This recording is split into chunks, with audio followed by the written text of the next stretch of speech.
Aloha everyone, and welcome back to Look at That There, episode number 8. In this episode, we will be continuing our Look at That There at the Kilauea Eruption before, during, and after. However, this is actually a very special episode of Look at That There, not necessarily because of Look at That There itself, but because this is the 200th video that I have uploaded to my YouTube channel. Yes, that is correct. 200 videos. It was a little bit of a milestone of mine, and I have finally achieved it. So I want to say thank you to everybody who's tuning in and watching this episode. It's because of you that it is number 200. And for those of you that are just joining us or haven't seen the previous episodes, there should be a link right up here on most devices that will take you to the playlist that starts this little mini series. And if you don't have that link above on your device, then you can also find it in the description below. In the last episode of Kilauea Before, During, After, Look at That There, episode number 7, we covered May 4th through May 5th of 2018, which showed pretty much the first 7 fissures popping up and getting their names by the USGS. Which brings us to May 6, 2018, so let's turn back the clock and pick up where we left off. By the end of May 5th, 2016, we had seen the identification and naming of 7 fissures in Leilani Estates. All had produced various amounts of lava except Fissure 2. Now, sometime before 3:30 a.m. on May 6th, the now infamous Fissure 8 was born. We're going to go down to street level view now and take a look at Luana, where Fissure 8 is located, and see what it looked like before the eruption. Now, what I would like for you to look at that there at is the yellow line in the middle of the image.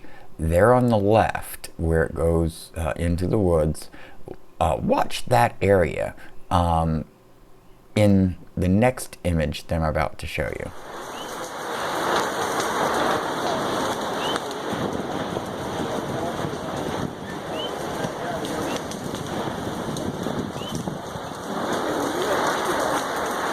Okay, remember I said to keep an eye on that spot in the road in the before image.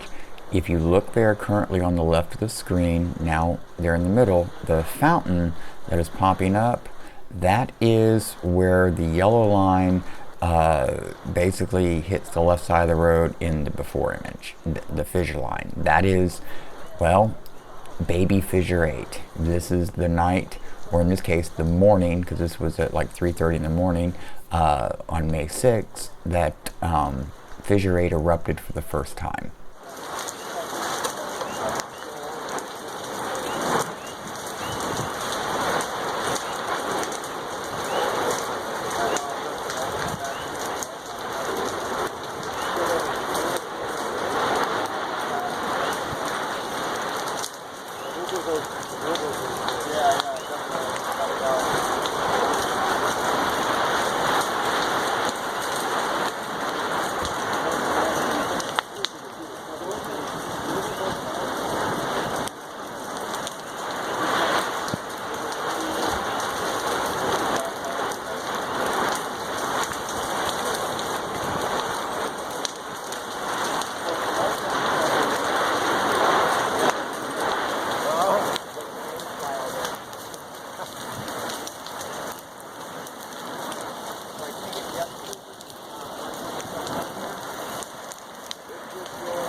Now, by 6 a.m. that morning, USGS had released this map, which showed that not only was it Fissure 8, but Fissure 9 and Fissure 10 were identified and numbered. Let's go on down to fissure number 9 and take a look at some of the before and during of it as well. So as we get down to ground level, you're going to see yet once again just another beautiful street in Leilani Estates. And of course these fissure lines, they do run through 2 houses there on the left. Now by about 7:30 a.m. that morning of the 6th, what activity had occurred at fissure 9 was pretty much over. If you look at that there, the steam, and you follow it, you can see that that is the line, the fissure line that had erupted at some point. Now I want to point out a look at that there, that I don't know if you would notice, and I could be wrong about this, but this is what it looks like to me when I compare this before image and this after image. If you look at that there, the driveway on the left, first one, there past the little rock wall. If you look at that there, and then you look at the after image, or excuse me, the during image, it looks like to me that the lava erupted right there, basically in the driveway. I'm using basically the palm bushes there on the left, and the one back in the background as kind of markers, and basically that little rock wall is covered under lava. As the eruption continued, I do not believe that there was any more activity here at fissure 9, with the exception of the tephra fallout that occurred as fissure 8 really got up and going. Well, that pretty much does it for fissure number 9. Like I said, there wasn't much activity after this. However, we will be going back on occasion just to check on it as the series continues, because there was a bunch of cracks in the area and stuff that developed, and did grow a little bit, so it was something that we watched. Now before I move over to fissure 10 and talk about it, I want to show you all this new graphic. This is going to be available on t-shirts, mugs, and things very soon on the Redbubble account. It's the I Heart Mongoose t-shirt. Also, if you've been enjoying this video, don't forget to hit that thumbs up button. I really appreciate it. It helps me out a lot. And if you currently aren't a subscriber, go ahead and hit that subscribe button, and don't forget to hit the bell icon for notifications of new videos when they're available. Moving on, we're going to go take a look at fissure 10. Now fissure 10 was just a very minor eruption, and it was in the back of basically a property that's located there. I don't know if there was any property damaged with that, but it's pretty much a crack, a big crack, and it steamed profusely, but only erupted a little bit of lava, if I'm correct. So this is the general area. That house is still there, I do believe. That's looking back towards Leilani, and of course here to the left we're looking up Malama towards Highway 130. And of course here is the property that has the fissure in the backyard. Unfortunately, I don't have any during imagery or videos for this particular location, simply because this was located on the back side of private property.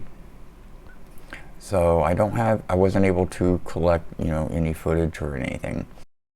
Later that afternoon on the 6th, approximately around 2:30 p.m., USGS released this thermal map of Leilani Estates.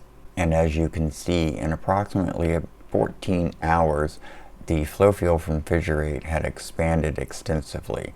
It was at this point that I kind of realized that this was going to be a little bit bigger than what I perhaps thought it was going to be in the beginning.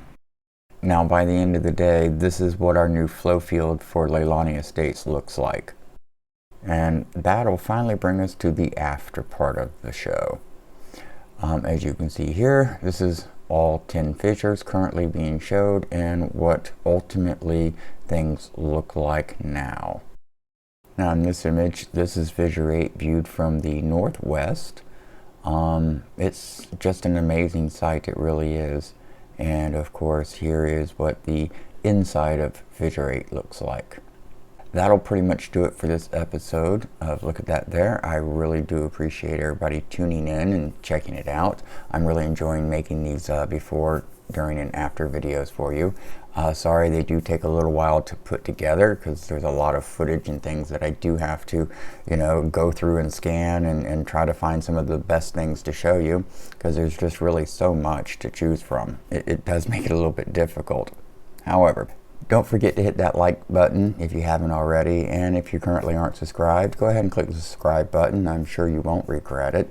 Don't forget the bell icon if you want to get notifications when I post new videos. And that will pretty much wrap it up. Oh, don't forget to check the links out in the description. There's some cool stuff there you might like. So everybody have a absolutely amazing morning, afternoon, or evening. And just for everyone that stuck around to the end of the video, a super secret special look at that there, Mr. Mongoose.